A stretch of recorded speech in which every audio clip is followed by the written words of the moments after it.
The governor was in Miami Beach this week to sign the law that outlaws living on the street, adds millions to social services for those experiencing homelessness, and also paves the way for counties to create encampments for them with security and rules to stay there. The support and opposition for the bill, now law, had split along party lines in Tallahassee. And in South Florida, there are bipartisan questions and concerns about the costs and the consequence. Ron Book is the longtime chair of Miami-Dade Homeless Trust, personally on the front lines of working to eliminate homelessness and root out its root causes for more than 25 years? Is that right? You started when you were 12 30. years old. I was 12, you've got that right, and it's been 3 decades. Wow. Well, that's why I'm really interested to hear your take on this new law. It's very layered. It's been, in our partisan times, it's really been quite controversial. But well, you tell me, from your net positive or net negative? Look, I don't look at it in those terms. And a lot of people think I support encampments. I don't. I don't support any part of encampments. They're not good. They're not going to happen, hopefully, in Miami-Dade or in Broward counties. You don't think they will? No, because first of all, unlike 65 other counties in the state, Miami-Dade County has had a plan for 33 years to end homelessness. It started with the Governor's Commission on Homelessness, appointed by Lawton Childs, 3 co-chairs, Alva Chapman, Jeb Bush during the period of time between his first race and his second race for governor, and Alex Pinellas. And that became the 10-year plan to end homelessness, later the community plan, the 10-year amended plan, then the community plan, and now Project Home. Broward County, 5 years later, made an effort to replicate the plan. They have a different version of the continuum, but both have continuums, and both of them are diametrically opposed to encampments. But in communities where you have no continuum and you have nothing, you've got to balance the interests. And that is all I've said. And this is the beginning of a dialogue. And when you take just the encampment bill and you ignore the fact that they made changes in the legislature, gubernatorial support, DCF support, bipartisan support to pass changes to the Baker Act that were cooked by our own Judge Steve Leifman, the authority on mental health, a member of the Miami-Dade County Homeless Trust Board. Yep. When you take those two together, take the additional $10 million that they put into now a pot of $30 million for challenge grants at the state level for local governments to apply for, and that there is this commitment to broaden and widen. This is but a first step in the debate and in the discussion as to the state getting into the program of ending homelessness. Yeah, and I think you've done a really good job of talking about those layers, because the word encampment is very scary to a lot of people. If you read the now law, if you read the bill, the word encampment covers a place where there must be facilities, there must be security, there must be a lot of other rules. So it's not just like a big field where anybody can go. So, but to your point, Miami-Dade and Broward were both really concerned, the leaders that we talked to were really concerned about an unfunded mandate, first off, because it's a choice. Counties don't have to make an encampment, but there's also that consequence mechanism that allows businesses and residents to sue counties who they're challenging for not doing it right. And I think that kind of specter of a lawsuit is pretty daunting for government. I think it ought to be of concern to everybody. That said, it is intended to encourage, if you will, the building of plans in 67 counties, number one, and number two.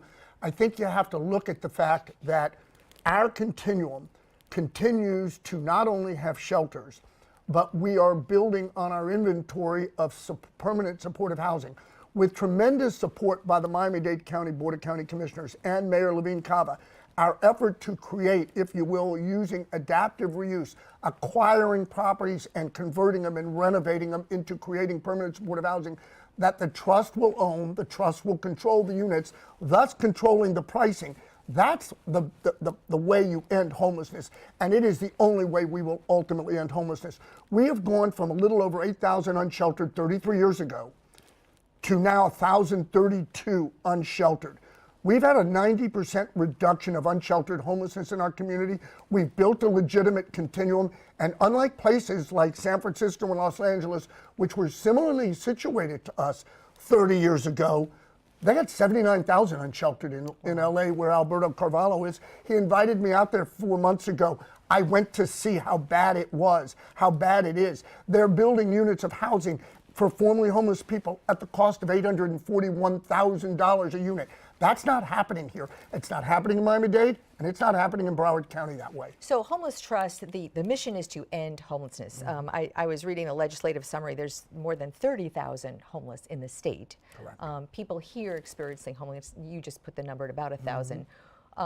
Where do you get the money? Well, the trust has a food and beverage tax that generates significed money. In coastal cities.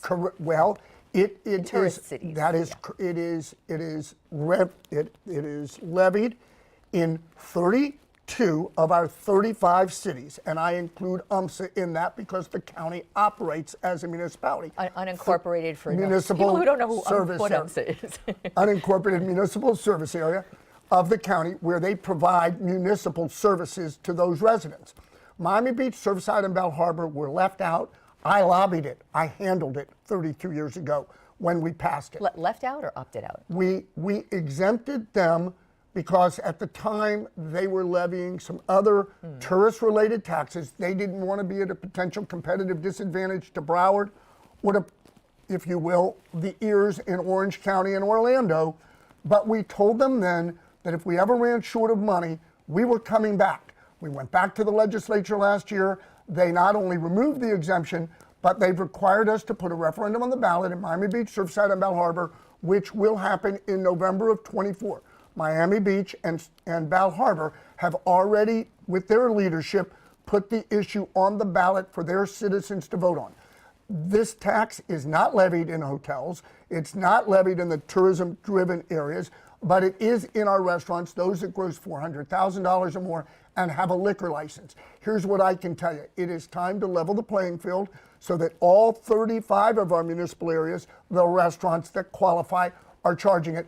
The revenue we will get by approval by those 3 cities, I can assure the community, as we've reduced homelessness by 90% over the 30 years, we will finish. We will be the first urban community in the United States of America to end homelessness as we know it today. Does it mean 100% of the people will be off the street? No, we can't legislate mental health, substance abuse, and alcohol. But the tools that we're getting with Baker Act changes and Marchman Act changes coming in the future, resources from the state for, if you will, behavioral health and substance abuse treatment, that will get us there. And more money for housing, conversion housing. We don't have the time, we don't have the money to build. We have to convert buildings, and I'm optimistic that our county commission, our mayor will continue to help get us there. We will end homelessness. Without encampments.